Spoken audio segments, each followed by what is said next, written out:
You are recording. Perfect. Okay, so welcome guys, welcome to ThriveX. This is our world tour. We are in England today, but essentially this is going to apply to everybody who is in wanting to buy property and is not native to South Africa. I am joined by Cinti, who is a property specialist, and she will definitely get into more of what she does. For myself, I'm Natasha Lord. I own Lord Business Solutions. I'm the CEO and founder, and we have been running for 8 years.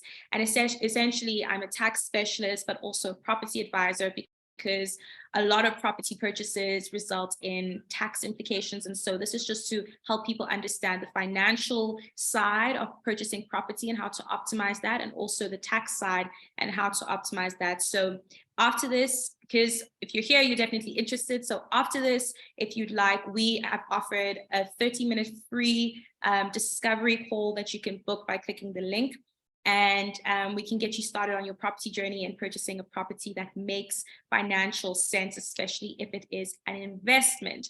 So I'm going to start off with just delving into property in South Africa on my lovely presentation over here. Here we go. And share.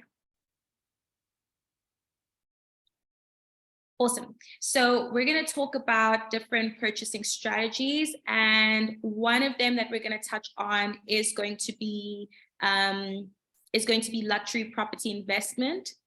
But first of all, we're just going to talk about the tax events that are created when it comes to property. Let me just move this out of the way. Awesome. So first and foremost, there we go. The best way that you can add value to yourself and also to investors or to clients, if you are thinking of looking at this from an investor point of view, or looking at sharing this information with people, is to understand the different types of tax events that are created when you're purchasing property. In South Africa, we have about 3 major ones that I think most people are going to incur just as a general situation. The first one being transfer duty tax. Transfer duty tax is paid whenever you're moving the property from one owner to another owner. And it was also paid on properties that exceed 1.1 million rand. Anything less than 1.1 million rand, you're not paying transfer duty tax. So it also helps to dictate which type of investment strategy you are going to be taking, because if you're going for low cost housing, or you want to buy a bunch of smaller units or properties, you might be able to factor in that you're not going to have to pay this tax. But if you are going to be purchasing different properties, you want to factor this in, because when it comes to your transfer duty tax, it's an amount payable that comes out of your funds. So if you don't have these funds on hand, it can really hamper your property purchasing journey, even if you've been approved for a loan, or even if you've made the necessary arrangements. If you don't have this amount, you won't be able to have the property transferred into your name. Another thing that comes up with transfer duty tax is, again, the mechanism that you're going to be using to purchase the properties. Are you purchasing through a company or in your personal capacity? And if you're purchasing through a company and you plan on using this company to be some sort of an instrument for you to be trading when it comes to property, if you want to use it as a rental income vehicle, or you want to just have a property business, you might be eligible to then use VAT. When it comes to VAT, it means that you are using this as a usual and ordinary course of business. So you're not doing any other businesses within this business. You're just using it as for property, and you're using it as a vehicle. Another thing is that if you want to then decide you're going to register for VAT, it can take 1 working day to 21 working days, but it might be useful, especially if you're thinking of purchasing properties periodically, not just buying 1 or 2, but really this is going to be some sort of a vehicle that you're going to do. How this works is that you're able to then purchase properties where the seller will charge VAT, which is called output VAT, and the buyer will be able to deduct the VAT price and not have to pay transfer duty VAT or transfer duty tax. The example I give here is that a property sells for 5 million with a VAT charge of 750,000 Rand. The seller will, in their VAT return, pay over the 750,000 Rand, less their allowable expenses. And the buyer is able to deduct the 750,000 Rand from their VAT return. In this case, if you're deducting it, you might find that you are able to get a cash refund if in that 2-month period you have not spent or collected more than 750,000 Rand in VAT. So it might be beneficial where in certain instances you could actually end up with a VAT refund when you're purchasing a property. So that's a unique nuance. Not only are we just talking about transfer duty tax as when you are buying property, you might have to pay transfer duty tax, but also figuring out when do you pay transfer duty tax and is it beneficial to register for VAT if you're deciding to do this as creating an investment portfolio where you are purchasing properties and you're having them and having a property business, and that is your ordinary course of business. Number 2 is donations tax. So 20% of donations tax is levied at 20%, which is paid on the amount above 100,000 Rand for individuals and 10,000 Rand for companies if you are donating this amount in a year in cash. It also happens that if you decide you have properties in South Africa and you want to give it to your kids, and you decide you want to sell this property or transfer it below market value, SARS is going to charge you donations tax for that. So it might work in other instances where you have the ability to transfer a property to a kin, to your next of kin or just to kin, and you don't have to pay tax, but SARS is very strict about you transferring property and doing it under the market value, so you pay less transfer duty tax. Super important. I'm also going to touch on marriages. So with marriages, if you are married in community of property and you do this, you have your 100,000 Rand allowance and you can essentially deduct 200,000 Rand from that. Also talking about if you are donating your property into a trust, you're not going to have to pay donations tax for that, which is amazing because some people want to kind of keep their assets in a trust and keep it safe. When it comes to your spouse as well, they're able to essentially get whatever funds or you make from the property, or they're able to access the asset in the property without donations tax in South Africa, which is amazing. And again, with children, if you are wanting to sell or dispose or donate or give the property over to your children and it's less than the fair value of the property, 20% is charged on the difference unless you are donating or giving your child a right to use a property for farming purposes, then the 20% is not going to be applicable. So that's our third one. Our last one is a common one and that we most expect and experience pretty much globally, which is capital gains tax. So capital gains tax happens when you are disposing of an asset, in this case, a property, and you are selling it for more than what you have bought it for. The difference between that is going to give you your capital gain, and you will have a tax amount levied on that at the applicable rate. So trusts right now are sitting at 36%. We've got companies sitting at about 22.6%. And then we've got individual capital gain rates at 18%. When we are doing the capital gain, it does not reduce your taxable income if you have another tax return in South Africa and you're making other income from South Africa. Does not reduce your other income. An example of this would be you have bought properties in your personal capacity, you have made a profit on rental income that's coming in, but you've also in the same year disposed of maybe one of your properties and you made a loss on that. You have sold it for less than you bought it for. You can't take that loss and reduce the gain that you made or the profit that you made from rental income, but you are able to reduce future capital gains, meaning if you dispose of the property at more than what you bought it for, the loss from 5 years ago, 10 years ago, or the last sale of the property can then reduce that capital gain. Another thing is, if you're selling your sectional units profitably, you will encounter this tax type. The purchasing vehicles will determine the tax rate which the capital gain tax is applied, which I spoke about. And there are only 3 vehicles, which is individual, corporate or company, and then also trusts. It's important when calculating your profit ROI because it does reduce your cash flow. So it might not necessarily reduce your profit, but it will reduce the amount of cash you're making because you have to pay your tax at the end of the year in South Africa, whether you are a resident or a citizen or a non-resident. If you're earning income in South Africa, if you're owning assets in South Africa, you have to pay the taxes as a result of that.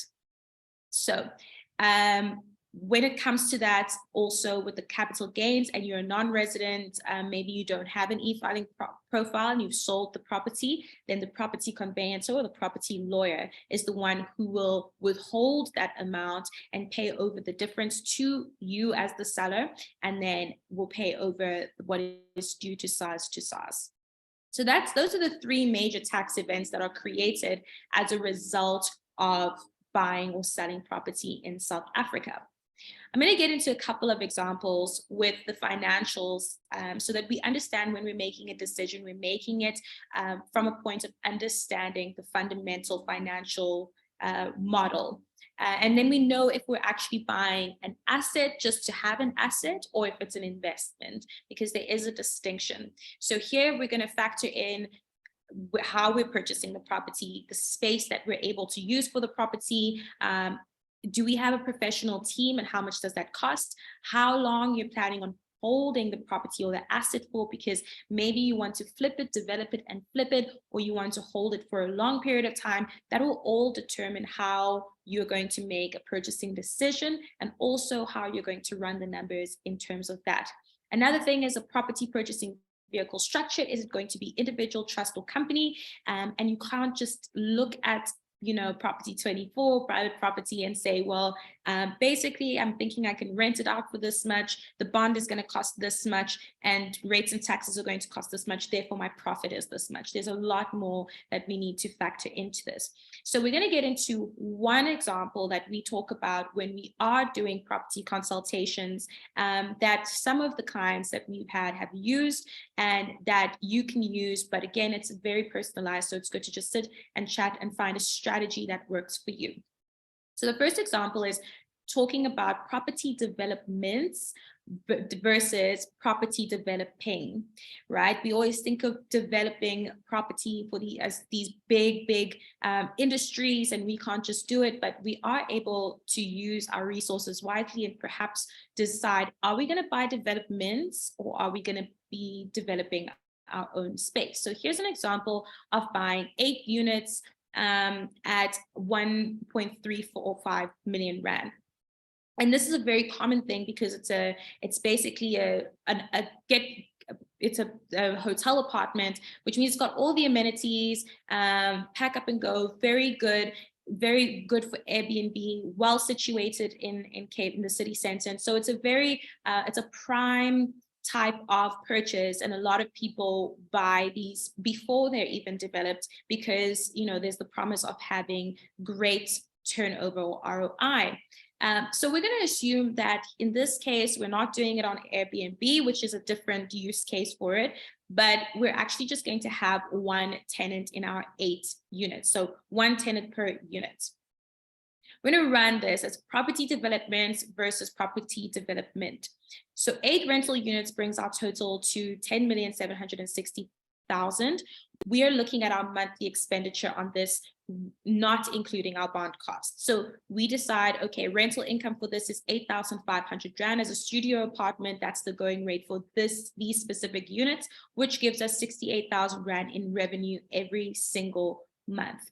Then we've got our levies, which is included on the post, which is 1,500 rand, reduces our income by 12,000 rand. We've got rates and taxes per unit, 609 rand. Again, further reduces our 68,000 rand by 4,872 rand. Then we're giving a provision for maintenance and allowance. Maybe there's a plumbing fault. Maybe we need to repaint now and again, or something is happening, 3,400 rand per month. Then we've got our interest on our bond, which is 1,620 Rand per unit, which brings and reduces our 68,000 Rand again by 12,960. So after this, our profit is sitting at 34,768 Rand. And this is what SARS, our collection revenue service, sees, and they want to calculate taxes on this. So the taxes, more or less, are going to give us 6,258. It's worth noting that, yes, we have rates and taxes, but also at the end of the year, you have to declare your annual taxes. And then you've got your profit after tax per month sitting at 28,510 Rands, which sounds great, but that's just profit. We need to look at cash flow, because assuming you've taken this on a bond, you then have to reduce this by about 37,250. Because if you're taking a bond out as a foreigner, you're only able to get a 50% bond, which gives you a loss. The 37,000 Rand is way more than the profit we're sitting at with 28,510. And assuming you've taken out a full 100% bond, perhaps you've bought this in a company, a South African company that qualifies for a bond, you have to reduce it by 75,000 Rand, which again leaves our cash flow at a deficit of about 40,000 Rand, which you then need to be paying in.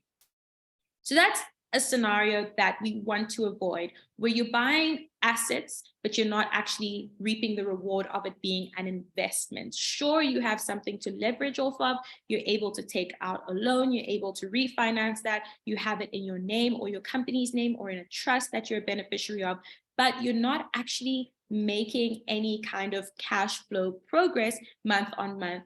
This will only change after 20 years when you've finished paying off the bond. By then, you've been paying 40,000 Rand extra per month just to have these assets. And a lot of management as well. We haven't even included a management fee in this if you're not managing the properties yourself. So let's take a look at property development. For instance, there is a beautiful property in Sea Point that was listed. It's a house and it is going for 10 million Rand. The space is enough that we are able to essentially do a micro development. It's also worth noting that this specific area was zoned GR4. GR4 means that you are able to go up 4 flights of stairs, which is brilliant because you can make more use of the space with less space. Actually, you're able to just go up. So being able to make use of the space, speaking to our structural engineers who know and sign off on the property that this is indeed able to stand and make sense, and also speaking to town planners who tell you how much of the space you're able to use, and if you're able to actually do what you're looking for there, given that the city's resource planning as well, you are able, in this instance that we looked at, able to build 8 units. So we're looking at 4 units going up. You're able to build 8 units as sectional titles without having to do any extra zoning, because it's an automatic use right, meaning you can automatically make use of the space in a specific way, which is having 2 dwellings on the space. So if we have the other dwellings being a mini micro apartment, you are also able to do that. So the sectional title is amazing because you are able to sell each unit as a sectional title and not necessarily the entire land, or have to split it into ERFs, which can take a lot of time. So given those parameters in our legislation in South Africa and in this specific area, we have been able to run a good financial model where essentially you can do these micro developments, and each unit will sit at around 50 square meters. If we do this, we take a look at Sea Point, we look at the area, and this is why we speak about an option or an opportunity in luxury space. The land around is already prime, so you're able to sell these units at the going price of the land, and also within that space, because Sea Point is known for having quite small spaces. But the return on investment is amazing because you can sell these units for about 2.5 million. That is an average. They go between about 1.9 million all the way to 2.8, 2.9 million for the same space. or size of 50 square meters. Given that, we're able to calculate we will get about 20 million rand just from the sale of those 8 units. Remember, you've bought the residence or you've gotten a bond for 10 million rand, and you are able to sell all of those units for 20 million rand. Now we're developing here, so we need to build. The building cost is 20,000 rand per square meter. This includes your professional team, your building cost, your materials at 50 square meters, which gives us 8 million rand to build all 8 units. Another thing is that we have to take into account, now we're sitting at our profit before tax, which brings us to 12 million rand. Remember, we've bought for 10 million and now we're sitting at 12 million. And say, for instance, you decide you want to include solar energy, you want to take these units off the grid, you're able to further reduce your tax by 500,000 given our tax rates as well. So reducing or taking advantage of tax incentives, you're able to use that Section 12B exclusion. And now we're looking at capital gains. Capital gains is quite a complex calculation, but we're going to give a more or less amount on what that would look like. Plus or minus, it comes to about 520,000 to 420,000 in tax, because the way it is calculated is that you're able to reduce your building costs from your capital gains, you're able to reduce your transfer costs and apply all of these deductions so that the tax rate of 18% or 20% or 36% is calculated on that profit. So we're looking at building all of this and arriving at a cash profit of 11,480 or 11,580,000 rands. And that's if you're just selling the units. If you decide you want to stay in the primary house, keep it for yourself and come as a holiday, that's amazing. If you decide you want to upgrade it a little bit and sell it on its own for another 10 million rand, you can then double that profit. And again, you bought it at 10 million, so you can either net out at a 1 million, 2 million rand profit, or you can net out at an 11 million rand profit as well. That's up to you. And that's just one scenario of an opportunity that you can find in the market. But again, this is high cost housing. Maybe you want to go low cost housing. Maybe you want to try a different area or a different province in South Africa. It just depends. And that's something that can be spoken about. So that's our one scenario. And looking at what we do for our clients, I'll give you a breakdown of essentially how we model and come to a decision of maybe the client is looking for something. And this specific client was looking for Airbnb, and we ran the numbers for a space again in Sea Point. Actually, he came for about 7 weeks, said, I love it, I really want to buy a property. He came from Germany, but he didn't know how to go about it. And so we kind of just broke it down for him. So I'll get into that.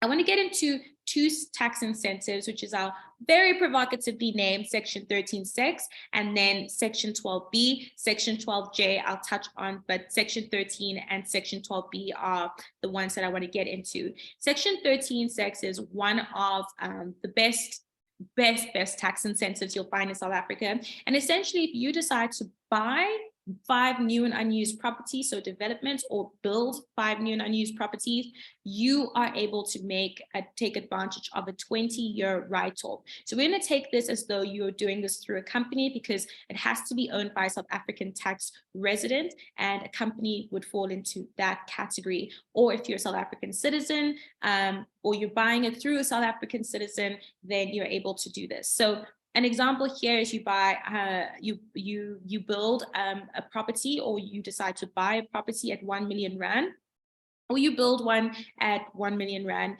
and you've bought 5 properties, you've got 5 million rand as a property spend. You're able to write off 5% of that for 20 years. So 50,000 rand is how much you're able to reduce your taxes by every year for the next 50 years. So that can also be a property strategy you decide you want to use.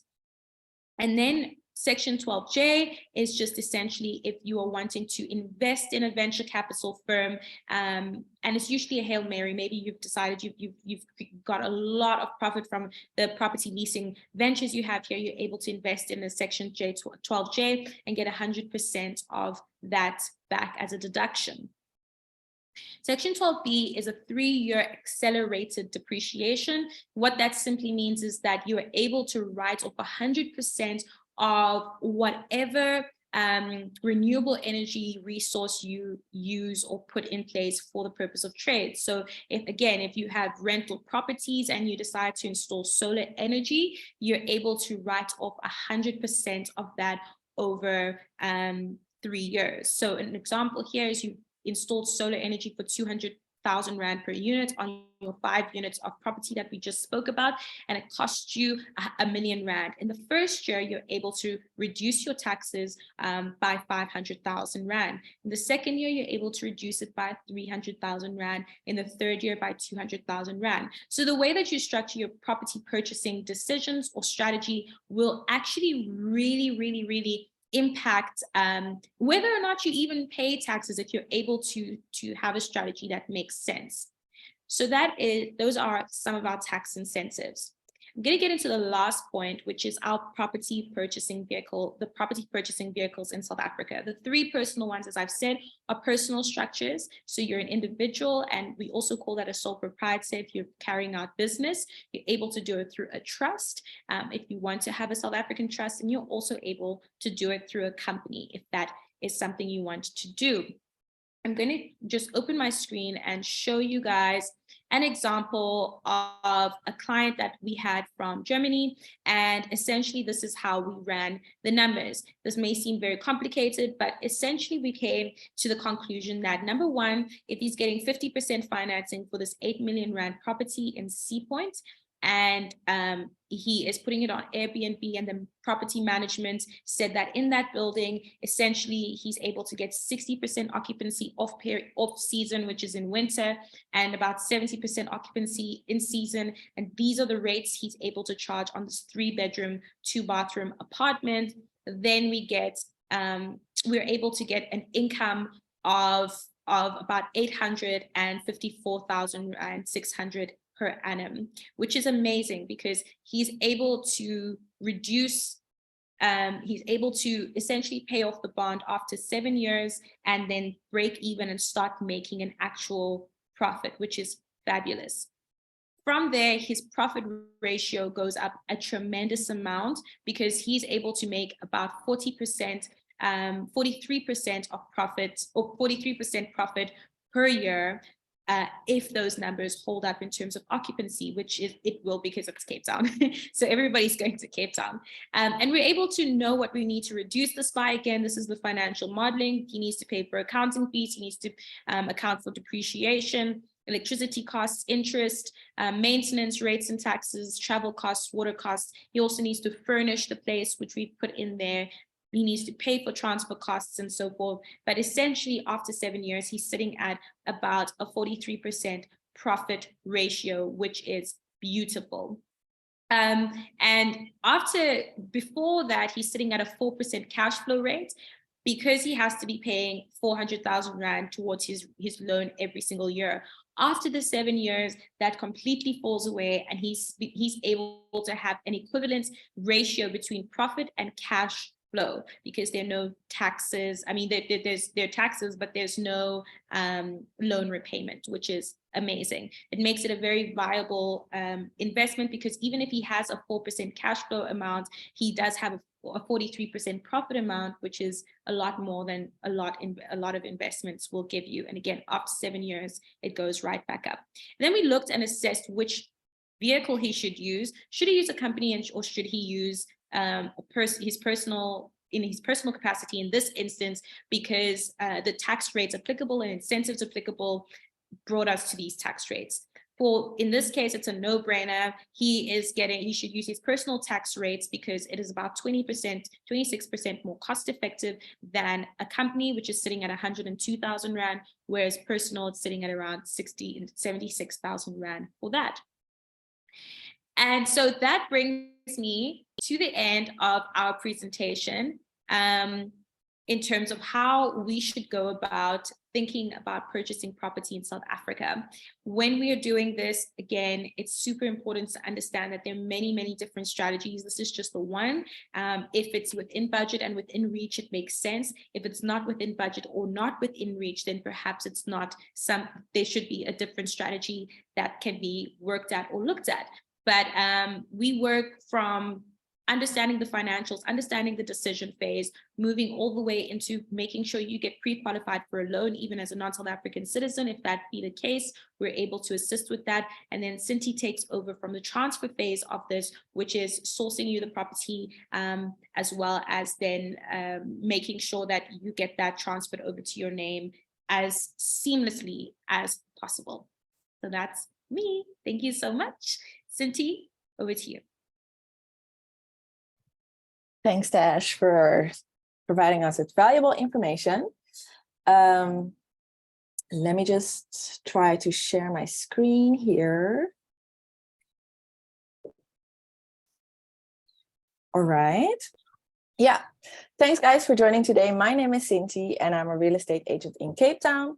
I focus primarily on areas in the CBD, so in the city center and Atlantic seaboard. And I assist clients with purchasing properties, buying or selling properties, and also I manage rentals.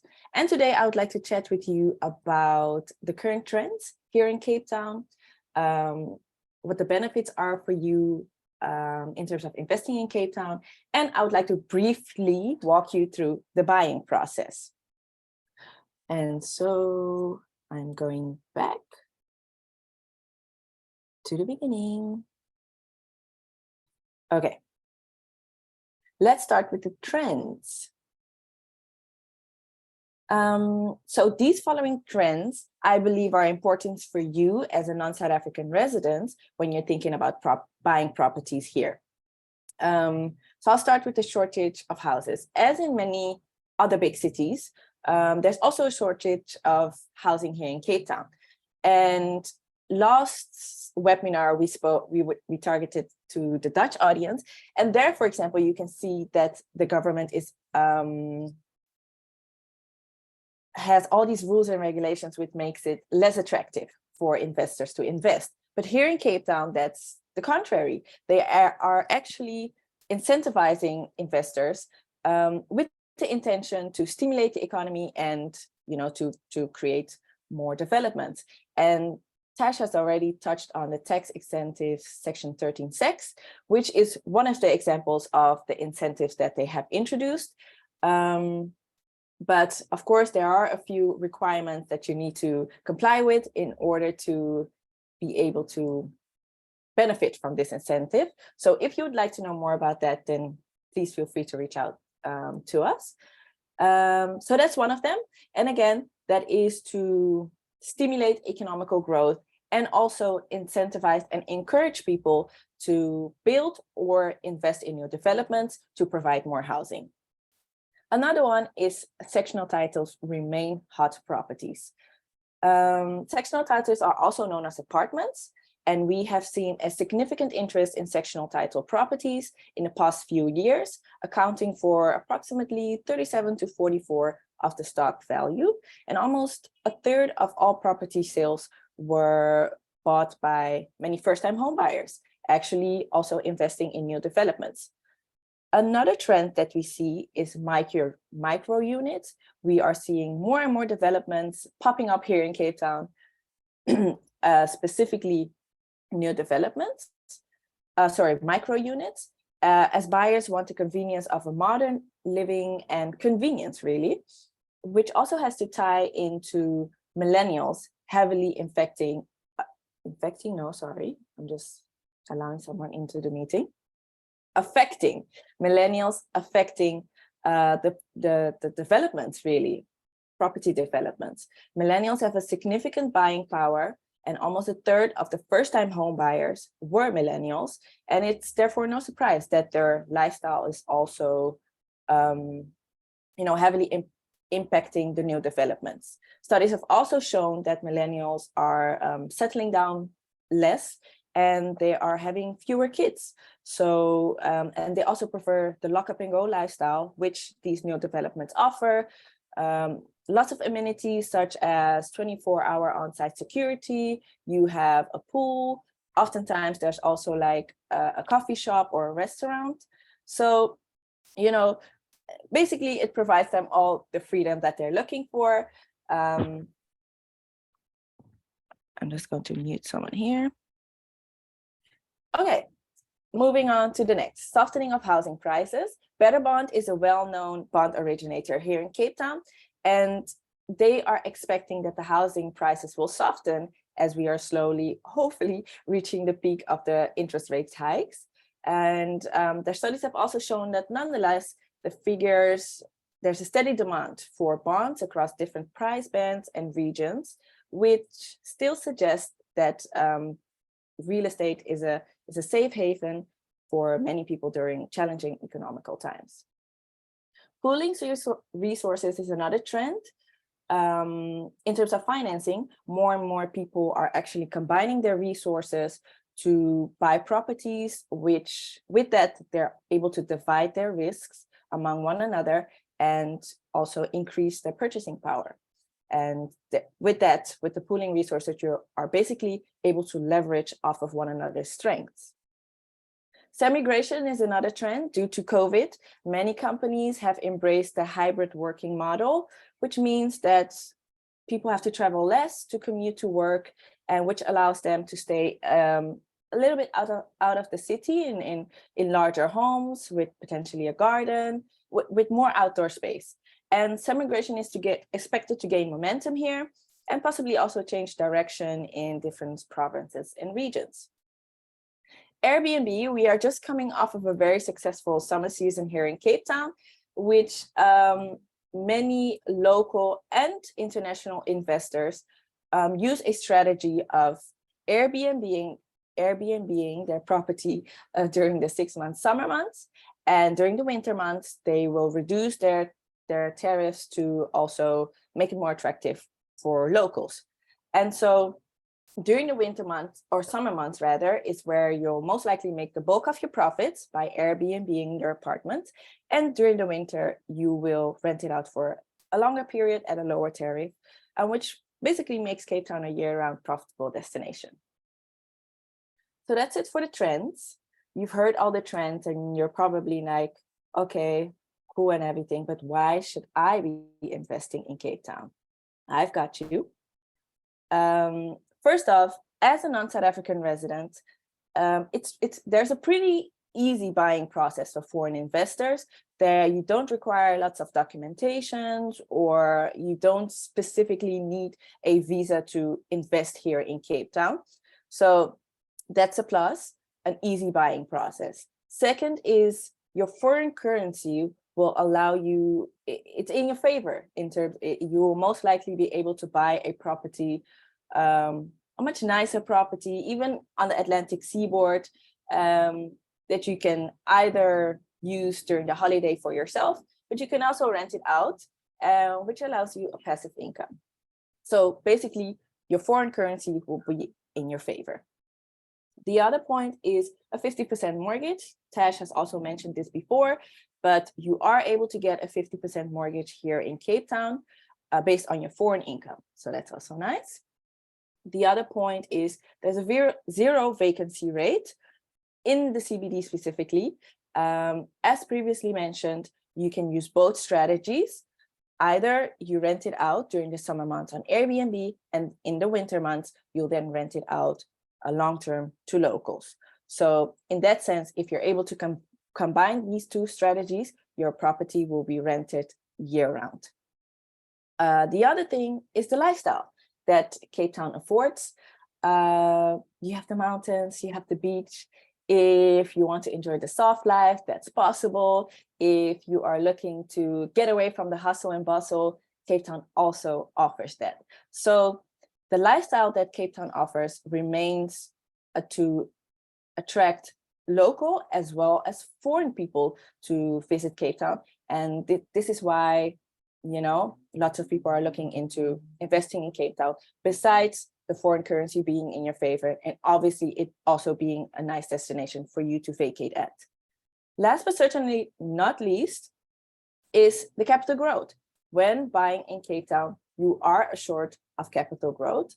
The resilience of the property market here in Cape Town has shown to be, or remains to be resilient. The property market here in Cape Town remains to be resilient, is what I'm trying to say.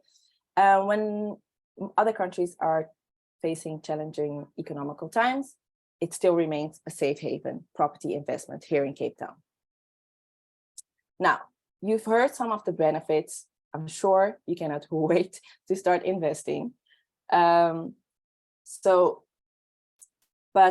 you know, buying a property is a huge commitment, and it requires you to make careful or knowledgeable decisions. And since you will be buying in a country that is not your home country, maybe, you might not be familiar with all the rules and regulations.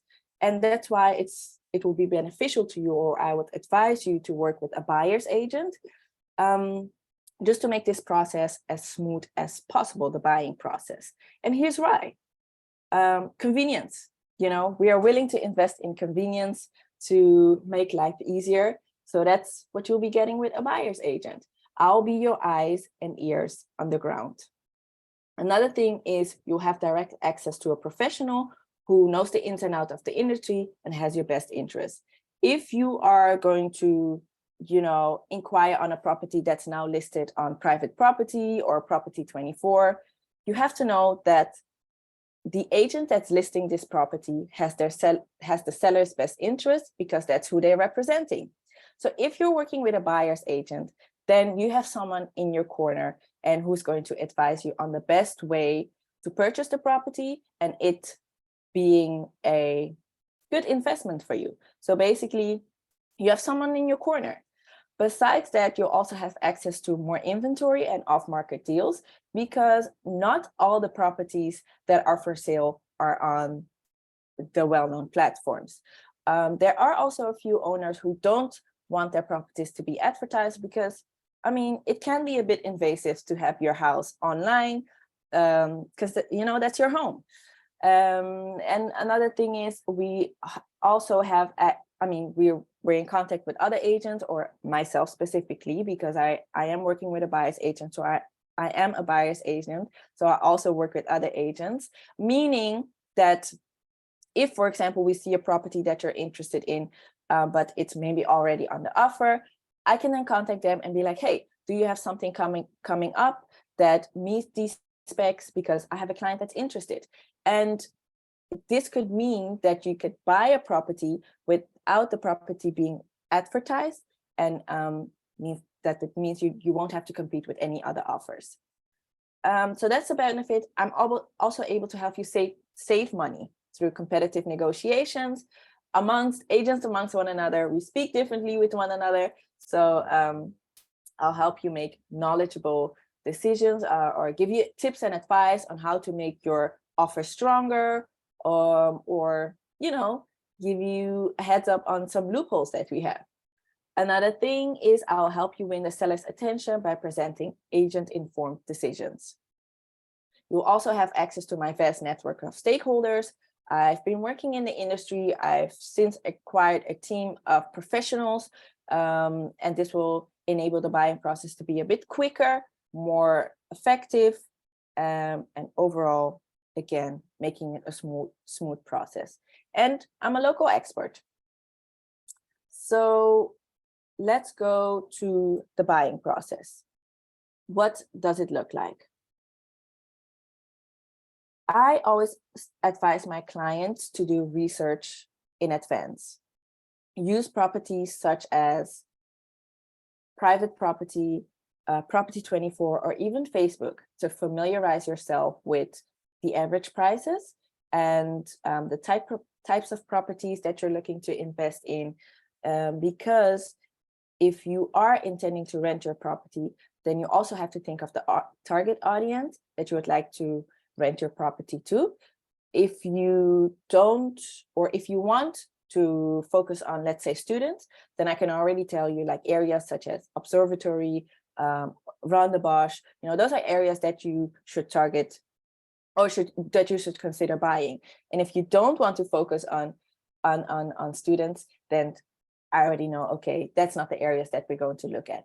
So the type of property that you're going to buy also heavily depends on who you're going to rent it out to when you are not there. So familiarize yourself with what's happening on the market before you start with the other steps, or you continue with the other steps. If you're going to finance your purchase through a mortgage, then get a pre-approval. This is the most important step in my opinion, because with this, you'll be able to know what your purchasing power will be, and you'll be able to search,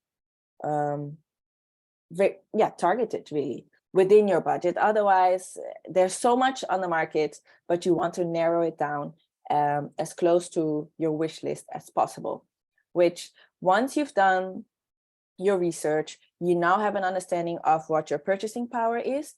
Then I would say that's where I come to play a part, because based on your wish list and your search requirements, I can now present you with a few options. And yeah, from there, you can either come to Cape Town to view the properties, or I can view them on your behalf. So after you've established your wish list is when we start the actual hunting. And then once you found the property that fits with your strategy and is within your search requirements, is when you place an offer. I'll make sure that all the paperwork is in order. You actually don't even have to be in Cape Town in order to place an offer or sign the required documents. That can all be done virtually.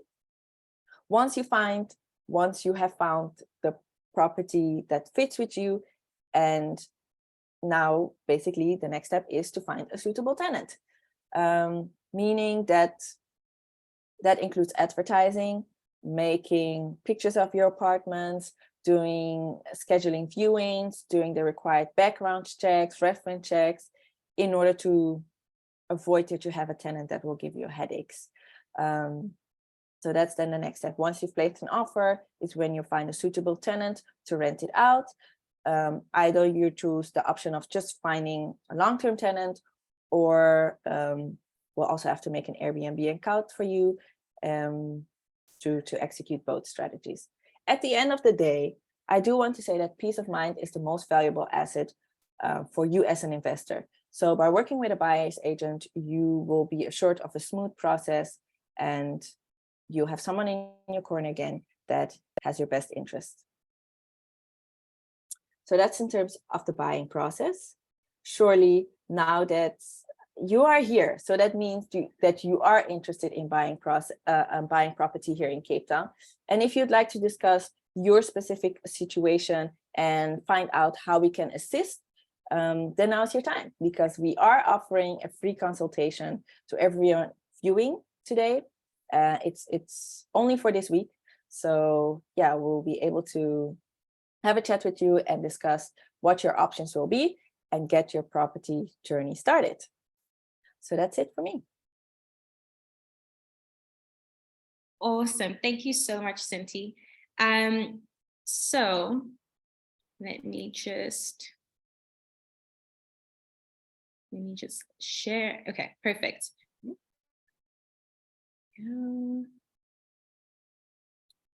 Awesome, guys. Thank you so much for popping in. That is us. What I would love from you guys is to go through to my website. Cinti and I have a 30-minute free free chat or slot that you can book with us.